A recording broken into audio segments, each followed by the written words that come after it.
सुनते हैं, दस सारिया पोस्टां देखते हैं, जिन्होंने चंगा लगता है या मंदा लगता है, पर फिर भी अज अपना समा कढ़ के जो सुधारे है उन्होंने सारे ही अतिथियों का भगवान सगुरु जिन्हें भी श्रोते सामने बैठे हैं सारे का मैं आई आप संत परिवार वालों काफ़ी आपका योजना वालों और सब तो वही गल कि कमाई की जी टीम है साड़ी युवा शक्ति की टीम उन्होंने वालों मैं हृदय का स्वागत करता है बहुत बहुत धन्यवाद। तो असी आर्या संत परिवार वालों साथी आपका योजना परिवार वालों थोड़े सारिया की माता रानी को इस नवे साल के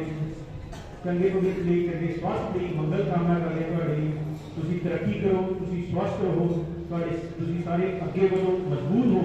मजबूती तन वालों भी होवे, मन वालों भी होवे, धन वालों भी होवे। ते एक जी परमात्मा की सोच लैके असी जुड़े हैं, असी चले हैं, हुण तक इत्थे तक पुजे हैं। ये सोच में इतना ही बल मिलता रहे, क्योंकि ये जी सोच है कि अगर बल मिलता है तो किसी ना किसी निर्बल को हथ मिल जाता है पढ़ने लिए। जे अगर ये सोच कमजोर पै जाती है तो कोई ना कोई निर्बल, कोई गरीब, कोई मजबूर इंसान जो परमात्मा के अगे 24 घंटे बेनती कर रहा होंगे कि परमात्मा मैनू कोई आसरा दे दे, उन्होंने आसरा मिलना मुश्किल हो जाना, क्योंकि इतना ही आसरे निकलते हैं कोई परमात्मा ने आके कदे चमत्कार नहीं करते। असी तुसी ही आसरा बनना होंगे अगे हो गए, असी तुसी ही एक दूसरे का हथ फड़ना होंगे। कदे भी परमात्मा कोई चमत्कार नहीं करते। जिन्नियां की गल्लां असीं सुनते हैं इतना हो गया, ये भी इतिहासिक गल्लां है, इन्हां की कोई गारंटी नहीं, कोई सच्चाई नहीं। असल जी परम शक्ति है जी एक पूरे विश्व में कोई शक्ति जी चला रही है, जिन्होंने परमात्मा कहते हैं, वो साढ़े ही मना के विचार पैदा करते हैं। असी वो किसी ना किसी बच्चे को जरूरतमंद बच्चे की मदद करवाने किसी दूसरे जरूरतमंद जो बच्चा उसका सक्षम है वो माइंड की सोच पाते हैं कि पहुँच किसी तरीके और उसकी मदद कर। एक स्टोरी छोटी जी स्टोरी में सुनाता है जो सारे ने सुनी हुई है कि अमेरिका के बहुत बड़े डॉक्टर से जो हार्ट के स्पैशलिस्ट थे, एक बार उन्होंने एक मीटिंग से जाना बड़ी जरूरी थी, कॉन्फ्रेंस हो रही थी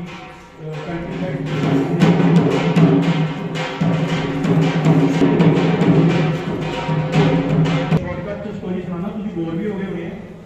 उन्होंने उस मीटिंग से जाना सीगा, तुम पढ़ी होनी है शायद, जहाँ नहीं पढ़ी उन्होंने शायद बताया मेरी स्टोरी है। वो डॉक्टर सीगे, उन्होंने मीटिंग से जाना सी, एयरपोर्ट तो उन्होंने फ्लाइट लेनी थी, फ्लाइट ले ली, एयरपोर्ट में पहुंचे तो मौसम खराब हो गया, फ्लाइट कैंसिल हो गई, मीटिंग जाना बहुत जरूरी थी। उन्होंने ड्राइवर कहना सर आपको 13 घंटे है, आप 13 घंटे है तो दूसरी जगह पहुंच सकते हैं, अमेरिका की गला है, अमेरिका बहुत घंटे का होता है। वो कहते मैं 13 घंटे पर मीटिंग से होता हूँ, तो मीटिंग ना तो चल रही तो चलते अपनी कार की, क्योंकि रास्ता ही होगी बहुत ज़्यादा, जिस रास्ते की लगे उसे जनरल में बर्फ से लगे रहते हैं, तो जिन्हें बर्फ के बीचों भी क्रॉस करेगी अभी इतने लैंड बर्फ फ्लाई हुई, रास्ता जाम हो गया, फिर फंस गई। रात का वक्त तकरीबन 1 बजे जहाँ उठे उन्होंने गड्डी फंस गई। वो डॉक्टर कहते यार मीटिंग बड़ी जरूरी थी, कुछ नहीं होता, बुझना बहुत जरूरी थी, बड़े लोगों की जान भी करना है। तो वो बच्चा जो उन्होंने ड्राइवर से वो भी परेशान हो गया, मैं की करा हमने एडे बड़े डॉक्टर इतना फंस गए हैं, भी ना कोई मदद नहीं हुई है। तो उन्होंने दूर की जगह से ना एक रोशनी दिखाई देती, छोटी जी जल्दी हुई, वो कहता डॉक्टर साहब तुम इतने रुको, मैं देख के आना उत्थे कुछ दिया लाए चलेगा। उत्थे जाता बंदा, उत्थे एक बुढ़ी जी औरत जी है घर रहती है, वो दरवाजा खटकाता है, दरवाजा खोलती है, वो प्रणाम करता है, कहना माता जी तुम कले रहते हो, कहती हाँ बेटा मैं रहती है, कली रहती है, दसो। वो कहता भी मेरे नाल इधर करके साढ़े बहुत अज रात की यात्रा दे दो, अपने घर मेरी गड्डी खराब होगी, तो ये गड्डी तो नहीं चल जाना। वो माता कहती है ठीक है आ जाओ कोई गल नहीं। फिर वो जाके डॉक्टर को ले जाता है, डॉक्टर हमारे घर बैठता है, लेकिन वो बुढ़ी डॉक्टर को चाह पानी पिला के वो कहती तुम बैठो, मैं माता जी अंदर मेरे पोते में देखना। तो अंदर जो अंदर जाती है बुढ़ी काफ़ी दिन आती, डॉक्टर पीछे जाके देखा तो अंदर एक मरीज बच्चा जो है वो बिस्तर पर लेके आता है, तो बुढ़ी जी है उन्होंने पूरी सफाई करेगी, तो डॉक्टर अंदर आ जाता है। डॉक्टर कहते हैं माता जी एक चीज़ है, वो कहती है कि मेरे ये मेरा पोता है, मेरे बेटे का मेरी बहू का कार एक्सीडेंट में देहांत हो गया थी, मेरा बच्चा बच गया थी, पर मेरी कुछ प्रॉब्लम है शरीर के खून नहीं चलता चलना, तो ये हुआ अपाहिज है, मंजिल से जमा गया है, मैं क्या इलाज नहीं करवा सकती, मैं गरीब है, मैं किसी से जा नहीं सकती, और जिंदगी मेरा बस सीगा मैं इलाज करवा लिया, हूँ मैं कुछ नहीं कर सकती। फिर कहते फिर डॉक्टर ने दसिया नहीं, कहते कि मैं 24 घंटे से परमात्मा के अगे उस परम शक्ति के अगे अरदास करनी है, दुनिया का सिर्फ एक ही डॉक्टर है जो इलाज कर सकता है। वो कहते लोग जिन्होंने ना लिया तो डॉक्टर की हाथ खाता रहता है, क्योंकि वो उस डॉक्टर का नाम नहीं। तो अरदास की शक्ति देखो, वो औरत का भगवान की 24 घंटे अरदास करती थी, परमात्मा किसी तरीके उस डॉक्टर को मेरे तक हो, और देखो परमात्मा की नाम स्टोरी सुनाकर छोटा जहा मकसद से लेना था। मैं बार बार मेरे मैसेज में लिख रही सामूहिक आरती सामूहिक आरती मिल के एक आरती सारे परिवार की सारे बच्चों की सारे माता पिता की साडी फिर मेरे कई साथी शब्दों पढ़ते नहीं वो कदे भी बोलने वाले बंदे के दिल तक नहीं पुछते कि ये बंदा क्यों इतना खमेरा क्या ये कुछ पोलिटिकल फंक्शन है दो क्या इन्हें कुछ लेना है साढ़े को नहीं कि क्या गेन कर लेना तुम सारे अज इतने आए हो मेरे को की जाना है फिर मेरी कोशिशें काले वास्ते मैं क्यों सारे कहना कट्ठे हो जोड़ दो किसी हाथ पकड़ लो किसी डुबते हुए जिंदगी नहीं सहारा बन दो है ना किसी बंदे से जाके आप खड़े हाँ जी पूछ के उन्हें सिर्फ इन्ना कह दें कि असं तेरे नाल फिक्र ना कर तू जी जंग लगेगा जिंदगी की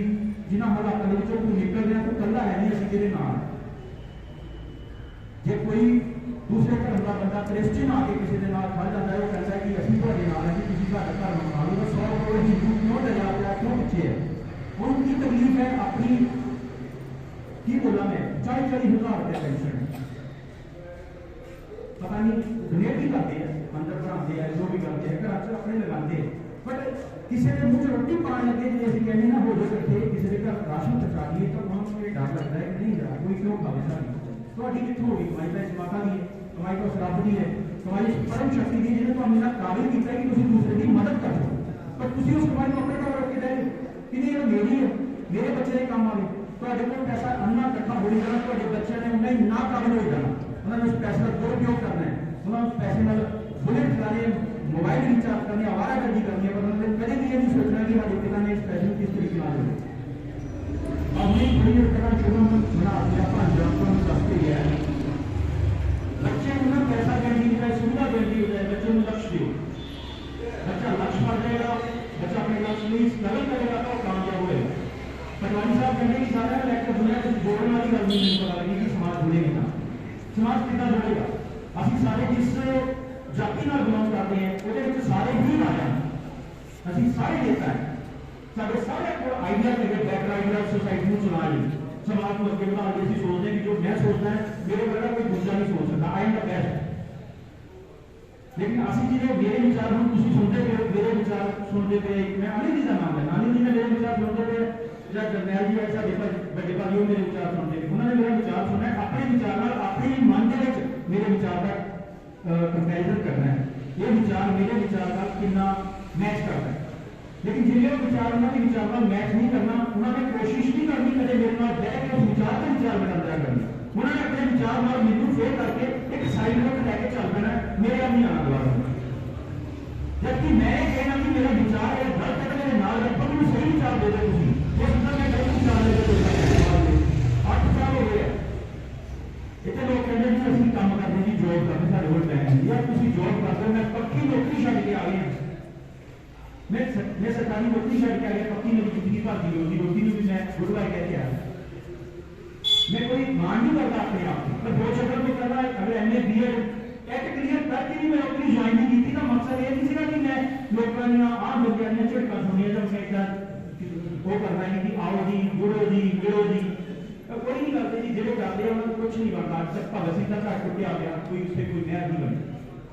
जिन्हें भी समाज सेवक होया उन्होंने सारे की बुरी हालत है समाज में क्योंकि दिया जल जाता है और दिए के बाद जी वो होती है ना डोरी उन्हें रात बन जाना होता है और उस रात को धूड़ के सुट दिता जाता है दिए को कोई सजा के कोई अपने घर के स्थान नहीं देता कि रात के अंधेरे दिए में सब रोशनी दिखाई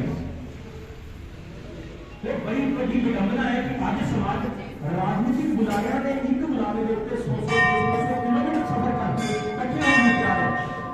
लेकिन कोई भी साडा समाज का बंदा अपने समाज में चंगे विचारों में समाज में सोच के 2 किलोमीटर का सफर करने के लिए तैयार है कोई कितना मर्जी खपी कर दे किसी ने इस चीज का एहसास शायद ही हो कि जो भी होना चाहिए क्यों होना चाहिए तो नतीजे की होने आगे का सारे सोचते हैं सारे ना बनाओ मेरे नाल तो मैं भी जीना है पर एक गल मेरी याद रखो जितने भी मेरे भरा अच्छे रहते हैं एक चक्कर बड़ा बढ़िया एक चक्कर चला रखा परमात्मा ने कि मेरे पापा ने मैनू जम्मिया नौकरी की मैनू पढ़ाया मैं नौकरी लगा पापा बुजुर्ग हो गए फिर मैं नौकरी की मेरा ब्याह होया मैं बच्चे जमे फिर मैं मेरे बच्चे जमे पढ़ाया फिर मैं बुजुर्ग हो गया फिर मेरे बच्चे बड़े हुए ना नौकरी की उन्होंने बच्चे जमे इन्होंने पढ़ाया फिर वो बुजुर्ग एक सर्कल है ना जब मैं नौकरी की बच्चे परिवार डेथ बाहर फिर अगला बंदा उसकी डेथ बाहर फिर अगला बंदा उसकी डेथ बाहर नवी पीढ़ी आई जाती उस चक्कर किसके पे आना समाज के जिन्होंने जिन्होंने बंदों ने इस चक्कर को बाहर निकल के काम किया वो बंदे अमर हुए गुरु गोबिंद सिंह जी इस चक्कर को बाहर निकले, भगत सिंह इस चक्कर को बाहर निकले, महाराणा प्रताप इस चक्कर को बाहर निकले, विवेकानंद जी इस चक्कर को बाहर निकले। हर बंदा वो बंदा जिन्हें अपने आप को इस समाज के चक्कर को, इस परिवार के चक्कर को थोड़ा सा बखरा करके दसवंध करना शुरू करता, समाज में सोचना शुरू करता, समाज की पीड़ा लेनी शुरू करती, समाज में अपनी बेइज्जती करनी शुरू करती, वो बंदा जीवन के समाज में कुछ ना कुछ देके चला जाता है। पता बाकी जी अज तो 35 साल पहला मेरा एमपी कोर्स ही मिलती है, अज तो 40 साल पहला मेरा एमएलए कोर्स ही अगले वो दिन का अज तो 15 साल पहले नहीं पता सानू नहीं पता कौन हो गया, पर अन्ना हजारे को सारे जानते है ना। अज साडी भी कोई पीढ़ी महाराणा प्रताप के कहते रही हुई है, कहीं तो साडा वंश चलता गया है, मानते हो गल अभी सारे जिंदा है जिंदा है तो महाराणा प्रताप जी के टाइम के उत्ते भी साडा कोई ना कोई बाबा बाबा जिंदा बना अभी तो नाम भी जानते थे, महाराणा प्रताप का नाम जानते हैं क्योंकि मैं जानते थे तो फिर कोई जिंदा हमारा खाना का लक्ष्य हो सारा लक्ष्य जिंदगी को बेहतर करना क्यों हो तो ज़्यादा वो नहीं उसका मैं लंबा हो रहा है साथियों अपना जो है बहुत बढ़िया स्टेप है समाज को छुटना नहीं, समाज के जो बेचारे जिन्होंने कोई नहीं पूछता उन्होंने आसरा बनने की कोशिश कर ली थी अगले बार की और आसरा परमात्मा का कई जगह नहीं पूछ पाते, कई जगह उनकी मदद नहीं कर पाते, कई जगह मदद की पहली लोड़ होती है अधिकारी हो जाते हैं, वो सब परमात्मा सानू आदेश करता है असं इतने पहुंच जाते। मेरे साथी जिन्हें भी साथी अपना योजना के अपनी कमाई का कुछ भी हिस्सा कंट्रीब्यूट करते हैं उन्होंने सारे बहुत बहुत धन्यवाद। तकरीबन 350 परिवार तक पहुँच बना चुके हैं असं हूँ तक और तकरीबन मोटा मोटा दसिए तो 25 लाख रुपए की असं डोनेशन सारी बन चुके हैं हूँ तक, जबकि साढ़े कोई पॉलिटिकल फायदा नहीं अभी कोई नेता नहीं है, ठीक है। और अगे भी ये सफर जारी रहेगा अगर तुम सारे साथ दोगे आपको अपना इस हम थैंक यू बोलांगा मैं तो थैंक यू बोलने के लिए अगर मैं नाम लवांगा अनिल नागर जी, अंजना कौर जी या जरनेल जी या होर बंदे का तो फिर वो माता रानी को शायद मंजूर नहीं होगा क्योंकि दरबार से सारे बच्चे बराबर है, असं कोई बड़ा छोटा है नहीं, असं कोई नेता है नहीं, असं सारे एक बराबर है सारे, ठीक है। तो मैं एक बार थैंक यू जरूर बोलांगा मेरे अपने परिवार क्योंकि मैंने इतना पता है कि परिवार नाल बड़ी बड़ी जंग लड़ी पैती है अगर समाज सेवा क्योंकि परिवार के सपनों को असं मार देंगे, क्योंकि मेरी वाइफ को मैं कहना है कि नहीं इतना नहीं करता मैं मीटिंग से जाना, क्योंकि मैंने कहती है चलो आज जल्दी इतने चलते हैं, मैं कहना नहीं मैं मीटिंग से जाना। मेरे बच्चे मेरा बेटा भी पूछ रहा है पापा सानू आया 6 महीने हो गए कितने घंटे असं साथ बिताए, मैंने नहीं लगता 2 घंटे मेरे साथ, क्योंकि मैं घर के 24 घंटे प्रचार प्रचार प्रचार प्रचार देते होना 24 घंटे। मेरा बेटा मेरा केड़ा सेमेस्टर चलता है मैंने नहीं पता, भाई बोर्ड नहीं पता या केड़ा सेमेस्टर चलता है, लेकिन एक विश्वास है कि ना बच्चों को मैंने एक चीज सिखाई थी कि लक्ष्य को प्राप्त किया करें और हूँ तेरा लक्ष्य तू प्राप्त करना है। मैं तेनों पढ़ाता प्लस 2 करवाती, no it is your duty to achieve your goal not mine, let me do what I want, मैनू भी कर दो जो मैं करना चाहता जीवन, मैनू भी सारी जिंदगी जीवन चक्कर से बसाई रखना। तो भाई मेरी तारीफ नहीं मेरे नाल मेरे साथी साथ है आदिवासी संघ के मेरे नाल जुड़े सी कभी मेरे नाल चलते हैं, अज भी युवा मेरे सामने बैठी अगली लाइन के इन्होंने एक बार मारते हैं ये अपने अपने लेवल पर जिन्ना जिन्ना इन्होंने को होंदा ही करते हैं, कई बार मैं इन्होंने गुस्सा भी करना कि कुछ घट किया, फिर मैं सोचता जी घट नहीं करते तो होना ही नहीं सीगा, इन्होंने कुछ तो किया एटलीस्ट किसी का लिया के खड़ा किया संगठन, ये संगठन ही एक एनजीओ टाइप है साथी अपना एनजीओ ਇਹਦਾ ਇਹਨੂੰ ਆਪਾਂ ਕੋਈ ਇਹ ਨਹੀਂ ਕਹਿ ਸਕਦੇ ਕਿ ਅਸੀਂ ਕਿਸੇ ਪੋਲੀਟੀਕਲ ਪਾਰਟੀ ਦਾ ਝੰਡਾ ਚੱਕ ਕੇ ਚੱਲਦੇ ਹਾਂ, ਅਸੀਂ ਕਿਸੇ ਦਾ ਝੰਡਾ ਅੱਜ ਸਾਡੀ ਹਰ ਮੀਟਿੰਗ ਸਾਡੇ ਹਰ ਸੰਮੇਲਨ ਦੇ ਵਿੱਚ ਹਰੇਕ ਪਾਰਟੀ ਦੇ ਬੰਦੇ ਹੁੰਦੇ ਆ, ਅਸੀਂ ਸ਼ਾਇਦ ਹੀ ਕਿਸੇ ਨਾਲ ਕਦੇ ਇਹ ਗੱਲ ਕਰੀਏ ਕਿ ਤੂੰ ਕਿਹੜੀ ਪਾਰਟੀ ਦਾ ਤਾਂ ਕਿਹਨੂੰ ਵੋਟ ਪਾਣੀ, ਜਿਹਨੂੰ ਮਰਜ਼ੀ ਪਾ ਸਾਨੂੰ ਕੋਈ ਮਤਲਬ ਨਹੀਂ ਤੁਹਾਡੀ ਵੋਟ ਨਾਲ, ਸਾਨੂੰ ਸਿਰਫ ਮਤਲਬ ਹੈ ਤੁਹਾਡੇ ਸਹਿਯੋਗ ਨਾਲ। राजेंद्र राणा जी ने बोलिया बड़े बड़े किस्से सुनाए, बड़े बड़े कितना सुनाए कि कोई बच्चा 14 साल का हर महीने 2 महीने बाद कोई डेथ होती है बंदे की जिन्होंने असं सहयोग करे होंगे हैं, उत्थे जाके मैनू पता होता है कि ये परिवार वो बच्चा मैनू पिछले हफ्ते कहता पापा मर गए साडा की होने, सोचना प्लस 2 की एक बच्चा कहता पापा की डेथ हो गई हूँ साडा की होने, उन्हें कहा कोई गल फिक्र ना कर असं बैठे, उसने उन्हें यही कहना कि असं बैठे हैं, वो पापा जी बोलते चल गए, पिछले एक लेडी मर गई 3 महीने का बच्चा जाता जनानी रिकवर नहीं कर पाती, चैकिंग होती है, पता चलता है जी कि लीवर से कैंसर हो गया। 3 महीने का बच्चा जाके ननान को भेज दिता जाता है, ननान की गरीब ਉਹਦਾ ਅਸੀਂ ਇਲਾਜ ਕਰਵਾਉਂਦੇ ਹਾਂ, ਹਸਪੀਟਲ ਭੇਜਦੇ ਹਾਂ, ਅਸੀਂ ਸਭ ਕੁਝ ਕਰਦੇ ਹਾਂ, ਪਰ ਉਹਦੀ ਡੈਥ ਹੋ ਜਾਂਦੀ ਹੈ। ਫਿਰ ਇੱਕ ਫੋਨ ਆਉਂਦਾ ਰਾਣਾ ਜੀ ਡੈਥ ਹੋ ਗਈ, ਸਾਡੇ ਕੋਲ ਤਾਂ ਟੀਕਾਕਰਨ ਕਰਨ ਦਾ ਸਮਾਨ ਹੈ ਨਹੀਂ, ਫਿਰ ਸਮਾਨ ਲੈ ਕੇ ਉਹਦੇ ਘਰ ਜਾਂਦੇ ਹਾਂ, ਫਿਰ ਉੱਥੇ ਜਾਂਦੇ ਹਾਂ। ਅੱਛਾ ਇੱਕ ਬੜਾ ਇੰਸੀਡੈਂਟ, ਬੜੀ ਬੜੀ ਲਾਈਫ ਦੀ ਗਲਤੀ ਮੇਰੀ ਹੋਈ ਹੈ ਕਿ ਜਦੋਂ ਉਹ ਲੇਡੀ ਦਾ 16 ਹੋਇਆ ਸੀ ਤਾਂ ਉਹਦੇ 3 ਮਹੀਨੇ ਦੇ ਬੱਚੇ ਨੂੰ ਇੱਥੇ ਲਿਆਂਦਾ ਗਿਆ ਔਰ ਮੈਂ ਫੋਟੋ ਖਿਚਾਈ ਸੀ, ਜਿਹਨਾਂ ਤੁਸੀਂ ਸ਼ਾਇਦ ਦੇਖਦੇ ਹੋਏ ਮੇਰੀ ਫੋਟੋ। ਮੇਰੀ ਲਾਈਫ ਦੀ ਬਲੰਡਰ ਮਿਸਟੇਕ ਮੈਂ ਘਰ ਆ ਕੇ ਰਿਸ਼ੀ ਨਾਲ ਡਿਸਕਸ ਕੀਤਾ कि काश मैं वो स्टेप ले आया हूँ। मैं जो सोरे जो बैठा थी तो बच्चा जिंदा, मुझे पता है सारे बहुत गरीब है, ब्राह्मण जाति का परिवार हो, बस्सी वालों पेड़ा से करते लगे, पर मैं हिचकिचाता गया कि मैं कितना बोला। 3 दिन बाद वो छोड़ा खत्म हो गया। 3 दिन बाद मैं उठूँ किसी की कॉल आई, वो बंदे ने क्या राणा जी बच्चा मर गया। मैंने इतना दुख लगा, देखा बच्चा मर गया, मैं कहना गाला करिया, फिर वो प्यो को गाला, फिर मैंने अपना एक थोड़ा जिहा फील है, काश मैं प्यार करता, मैं उसके सोने के लिए कह देता कि मैं बच्चा ले जाऊँ,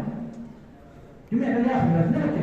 कल मैं अजे मेरी वाइफ ने बच्चे पाले जो असं हीटर लगाते सर्दी सी, असं उस बच्चे को जिंदा रखते किसी तरीके हॉस्पिटल जाते असं दौड़ सकते,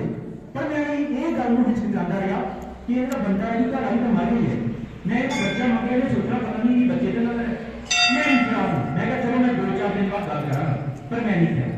जिन्हें बच्चा मर गया मैंने प्यो को फोन किया, मैं कहा यार तुम कितना एक बच्चा नहीं सामभ सकिया, वो रोला गया। मैं राणा जी क्योंकि मेरे को 2 बच्चे होर है, तीसरा बच्चा नहीं, बच्चा बड़ा सोहना देखा। वो कहना राणा जी मेरी मैं तो कह ही नहीं सकता, मैं तो 16 वाले दिन कहना चाहता कि राणा जी मेरा बच्चा है, सोरे मार जाना है ना, उन्हें क्या तो ना मैं हिचकिचाहट आज वो बच्चा जिंदा होता। और तुम मनोगे नहीं, जिस दिन उस बच्चे का मैं फोटो पाई थी, मेरे शाम को 7-8 चंगे परिवार को फोन आ गई राणा जी बच्चा अपन उत्ते ला ਤੇ ਮੈਂ ਉਹਨੂੰ ਕਹੀ ਭਾਜੀ 10 ਦਿਨ ਰੁਕੋ, ਕੁਛ ਨਾ ਕੁਛ ਕਰਾਂਗੇ ਇਸ ਬੱਚੇ ਦੀ, ਪਰ ਬੱਚਾ ਨਾ ਸਰ। ਇਦਾਂ ਦੇ ਬਹੁਤ ਸਾਰੇ ਪਰਿਵਾਰ, ਬੜੇ ਸਾਰੇ ਪਰਿਵਾਰ ਹੈ, ਇਦਾਂ ਦੀਆਂ ਬੜੀਆਂ ਸਾਰੀਆਂ ਮਾਵਾਂ ਜਿਨ੍ਹਾਂ ਦੇ ਬੱਚੇ ਬਿਮਾਰ ਹੋ, ਜਿਹੜੀਆਂ ਉਮੀਦ ਲਾ ਕੇ ਬੈਠੀਆਂ ਕੋਈ ਸਾਡੀ ਮਦਦ ਕਰੇਗਾ। ਪਰ ਤੁਸੀਂ ਸੋਚੋ ਕੌਣ ਕਰੇਗਾ ਮਦਦ, ਜੇ ਤੁਸੀਂ ਸਾਰੇ ਆਪਣੇ ਆਪਣੇ ਕੰਮਾਂ ਦੇ ਵਿੱਚ ਤੁਸੀਂ ਸਵੇਰੇ ਆਫਿਸ ਜਾਣਾ, ਸ਼ਾਮ ਨੂੰ ਘਰ ਆਣਾ, ਆਪਣੀ ਵਾਈਫ ਨਾਲ ਤੁਸੀਂ ਘੁੰਮਣ ਜਾਣਾ ਹੈ, ਤੁਸੀਂ ਹਿਲ ਸਟੇਸ਼ਨ ਜਾਣਾ, ਤੁਸੀਂ ਸ਼ਾਮ ਨੂੰ ਬੋਤਲ ਖੋਲ ਦਿੰਦੇ ਹੋ, ਤੁਸੀਂ ਇੰਜੋਏ ਕਰਦੇ ਹੋ ਆਪਣੀ life. What is the meaning of that enjoyment and what is the meaning of your life. क्यों दिता परमात्मा ने तो जन्म, तो कीड़े कूड़े क्यों नहीं बना देते। अगर तो जन्म देता है कोई तो मतलब होगा इस जन्म का, कोई तो हक होगा इस जन्म का, क्यों नहीं होएगा कि नहीं होएगा। जिन्नियां साडियां इत्थे लेडीज बैठियां, कोई अर्थ है साडे जन्मण का, असं पृथ्वी से जन्मे हैं, कोई अर्थ है। जो साडे बाबे ने महल जवानी खड़े करते, असं भी खड़े कर देने, फिर साडे बच्चों ने खड़े कर देने, फिर उन्होंने कर देने, इतना ही लाइफ निकल जानी है। तो प्लीज कंक्लूजन मैं यही कहूँगा, मेरे बहुत सारे साथी नवे भी आए इतने दिन उन्होंने बुलाया कि वो आए थे, तो सारे की निवेदन हाथ जोड़ के मिलती है, कोई तो पैसा नहीं खाता, जो हर कोई दूसरा खाया था वो पैसा थोड़ा होता ही नहीं, तो थोड़ा कौन खा लेगा। तो डोनेशन करनी सीखो, कोई 10 रुपये 20 रुपये 50 रुपये 100 रुपये किसी गुल्लक पा लो, महीने बाद वो 100 रुपया साथी का बढ़ाना दे दो, कोई नहीं खाता थोड़े पैसे, काम परमात्मा ने देते सब कुछ खाते, ठीक है ना। हम चलते हैं 70,000 किलोमीटर मेरी कार दौड़ी है, 5,000 किलोमीटर कार मेरी घर की दौड़ी हुई है, 65,000 किलोमीटर मेरी गड्डी सिर्फ साथी का बढ़ाना योजना की दौड़ी है।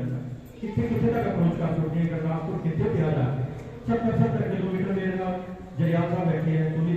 कुछ कितों कितों तक हम जाते हैं, खजल होते हैं, सारा दिन भुखे रहने, पर ब्रेकफास्ट करके निकल जा, रात को घर रोटी खाई है, भुखे होते हैं सारा दिन। पर किसी की पीड़ा